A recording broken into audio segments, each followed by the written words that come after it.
A rich man laughed at a poor boy for wearing torn shoes. What he didn't know was that the same boy would soon save his life and teach him what real wealth looks like. Absolutely.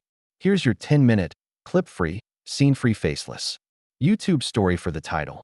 In a city that moved too fast for most people to breathe, there was a small cafe nestled between towering buildings.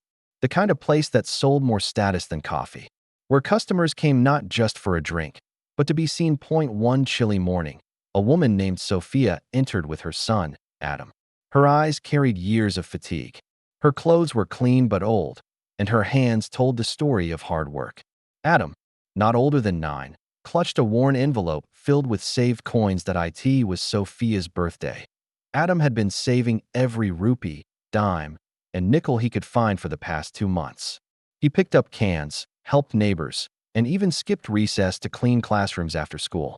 All to do one simple thing: buy his mother a cup of coffee from her favorite cafe. They approached the counter, smiling gently, but the smile didn't last long. A voice from the corner table cut through the air like a knife. Did I just step into a charity case? The man's voice dripped with sarcasm and superiority. He wore a designer suit and expensive cologne. His name? Richard Vaughn, a self-made millionaire, as he liked to tell everyone, even those who didn't ask. He looked over at the pair with a mix of amusement and disgust. If you're looking for free samples, the supermarket's down the street. Sophia's shoulders sank. Her cheeks flushed, but she didn't respond. Adam, however, stood firm. I'm buying coffee for my mom. It's her birthday. Richard chuckled. With what? That little envelope. Son, that's not a wallet. It's a cry for help. The room went quiet. Baristas looked away. Customers pretended not to hear. Adam opened the envelope and gently placed the coins on the counter. This is money I earned. I don't want anything free. Richard smirked and sipped his imported roast. Earning pennies to buy pride. Cute. But it's still poverty. Sophia touched her son's shoulder. It's okay, Adam. Let's go. But Adam looked straight at Richard and said calmly, You're the richest poor man I've ever seen. The words didn't need to be loud. They carried the weight of truth. Days passed. Richard forgot about them. After all, people like that didn't matter in his world. But the universe has a way of turning tables. One late evening, Richard was speeding down a slick road in his luxury car, talking on Bluetooth, yelling at an assistant, arguing over a contract, and then it happened. A sharp turn. Slick tires. A loud crash. The car slammed into a barrier and flipped. The world spun.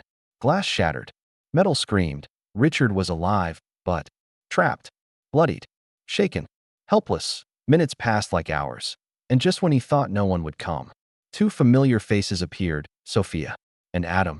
They were walking home with groceries when they saw the wreck.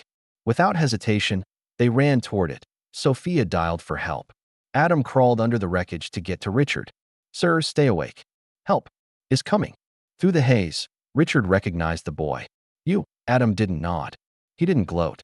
He just kept pressure on Richard's bleeding arm until the ambulance arrived. Richard woke up hours later in the hospital, bandaged, injured, but alive. That he was told he'd lost too much blood.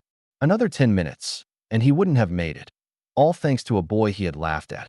All thanks to a woman he thought wasn't worth serving coffee to. For the first time in years, Richard cried, not out of pain, but shamed. A week later, he returned to that same cafe, in suit. No watch, no pride, just quiet footsteps and a folded letter in his hand. That he waited until Sophia and Adam arrived. That he stood up as they passed. Can I talk to you? He asked softly. Sophia paused. Adam looked up. Richard placed the folded paper on the table. I mocked you. I humiliated you. And you saved my life. I don't deserve your forgiveness.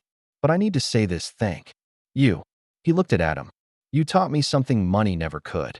He reached into his coat and handed Adam a second envelope.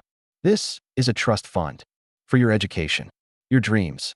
You earned it, not by being rich, but by being better. Adam looked at it, then handed it to his mom. I'll only accept it if you promise never to treat people like they're beneath you again. Richard's voice cracked. I swear, from this moment forward, I'll live like I was saved. Because I was.